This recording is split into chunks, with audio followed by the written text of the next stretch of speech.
ఒకసారి బ్రహ్మదేవుడు కైలాసానికి వచ్చాడు. శివదర్శనానికి వెళ్ళేటప్పుడు వచ్చేటప్పుడు కూడా ఎదురుపడ్డ కుమారస్వామిని పలకరించలేదు. దానికి కోపించిన స్వామి బ్రహ్మదేవుని తానే పలకరించాడు. ప్రణవార్థాన్ని చెప్పమన్న స్వామి మాటలకు బ్రహ్మ చిన్నవానికి చెప్పడం ఏమిటని తలంచి మౌనంగా ఉండిపోయాడు. స్వామి శాంతంగా ప్రణవార్థాన్ని తానే చెప్పి బ్రహ్మను చెరసాల్లో బంధింపజేశాడు.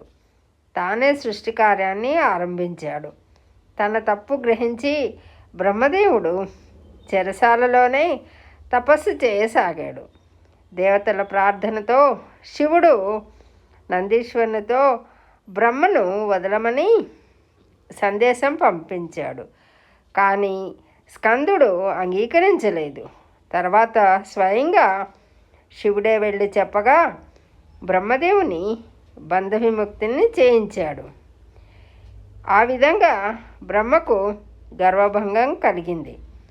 తర్వాత శివుని కోరిక మేరకు కుమారస్వామి ప్రణవార్థాన్ని వివరించాడు. పరమశివునికి ఉపదేశించి గురుగుహ నామంతో స్కందుడు పిలువబడసాగాడు.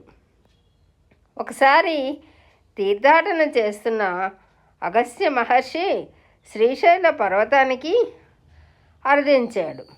అక్కడ స్కందుని దర్శించి ఆనందంతో భార్యాసమేతంగా స్వామిని అర్చించి స్తుతించాడు. అగస్త్య మహర్షి భక్తికి మెచ్చి అతని ప్రార్థనను మన్నించి కాశీక్షేత్ర మహిమను వివరించాడు. అదే కాశీఖండం అనే పేరుతో స్కాంద పురాణంలో చెప్పబడింది.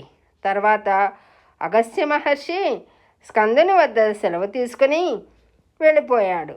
కాశీక్షేత్ర మహిమను వివరించిన తర్వాత స్కందుని అలక తీరింది. మనసు స్థిమితపడి ధ్యానంలో నిమగ్నుడయ్యాడు. ఒకసారి స్కందుడు దేవసభలో ఉన్నప్పుడు ఒక విచిత్రం జరిగింది. శ్రీ మహావిష్ణువు స్కందుడి రూపానికి ముగ్ధుడైనాడు.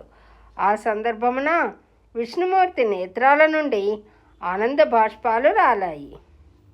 వాటి నుండి 2 కుమార్తెలు జన్మించారు. వారికి అమృతవల్లి, సుందరవల్లి అని పేర్లు పెట్టబడడం జరిగింది. వారిద్దరికీ కూడా కుమారస్వామిని పరిణయమాడాలన్న సంకల్పం కలిగింది. విష్ణువు సూచనను స్వీకరించి తపస్సు చేయసాగారు. ప్రత్యక్షమైన కుమారస్వామి వరాలను పొందారు. స్వామి అభీష్టం ప్రకారంగా అమృతవల్లి దేవేంద్రుని పుత్రికగా, సుందరవల్లి నంబిరాజు కుమార్తెగా పెరగసాగారు. అమృతవల్లి దేవసేనగా, సుందరవల్లి వల్లిగా పిలువబడసాగారు.